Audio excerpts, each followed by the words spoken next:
આજે બનાવશું આપણે માવા મોદક. એમાં આપણે ઘી નાખશું અઢી ચમચી.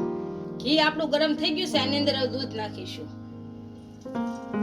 દૂધનો આપણે એક ઉફાળો આવે ત્યાં સુધી ગરમ થવા દઈશું. દૂધ આપણું ઉકળી ગયું છે, આની અંદર એક વાટકો મિલ્ક પાવડર નાખીશું. આપણા દૂધમાં મિલ્ક પાવડર ભળી ગયો છે, આમાં એલચી પાવડર નાખીશું.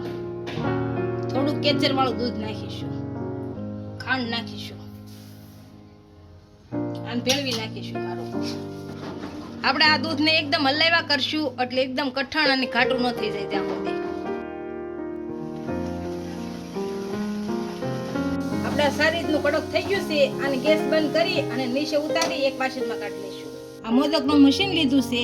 આ બદામ નાખીશું, મટકી અને ગુલાબની સૂકી પાકડી નાખીશું. આ રીતના આપણે બધા વાળી